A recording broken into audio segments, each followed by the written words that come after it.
अपावृतम। हाँ हाँ ठीक है। वो लाल नहीं जलना चाहिए उसमें। बोल वृंदावन बिहारी लाल की।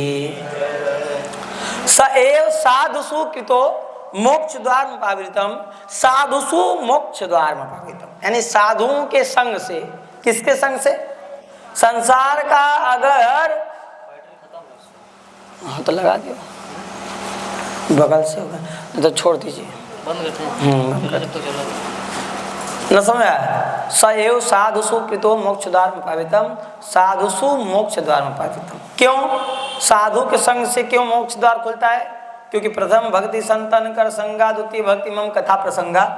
साधु का संग करोगे तो कथा मिलेगा, और कथा मिलेगा तो यही इसी कथा के लिए ही संग करना है संतों का, और कथा ही आपका मोक्ष का द्वार खोल देता है। उन्होंने कहा महाराज साधु तो बहुत लोग बन जाते हैं, आप ये बताइए कि कौन किस प्रकार के साधु जिनका हम संग करें। संसार में बहुत प्रकार के ना साधु हैं, किस प्रकार के साधु का हम संग करें? कहा देखो साधुता जिसमें होती उसको ही साधु कहा गया है। संत भेष, वो एक संत परंपरा अलग हो सकता है कि संत भेष में बहुत लोग ऐसे हैं जिनके अंदर क्रूरता निर्दयता बहुत देखने को मिल जाती है। सबके अंदर साधुता नहीं होती, दया भाव नहीं होती है। का साधुता किसके अंदर होती है? जिसके अंदर दया होती है। तितिक्षवः कारुणिका, साधुओं का लक्षण बता रहे हैं इस श्लोक में।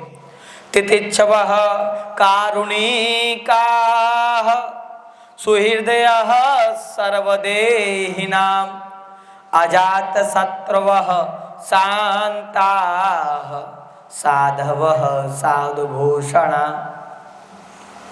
कह रहे महाराज तितिक्षवः कारुणिकाः सुहृदयः सर्वदेहिनां अजात शत्रवः शांता साधवः साधुभूषणा। जो तितिक्षु होता है, जो तितिक्षु का मतलब जानते हैं? सहनशील। जो सहनशील होता है, साधु का पहला लक्षण है सहनशील होना। सहन किस बात का? सुन लीजिए, सहनशीलता अपने अनुभव को बता रहे हैं। जब कहीं कथा करने कोई पंडित जी जाए, उनको भी ये बात बता दे रहे हैं लाइव के माध्यम से कि देखो कथा करने में एक बार गया, क्योंकि अपने तरफ से कथा करता हूँ, नो डिमांडेड कथा करता हूँ। 5 दिन कथा किया और एक टाइम प्रसाद पाके कथा किया असुविधा में,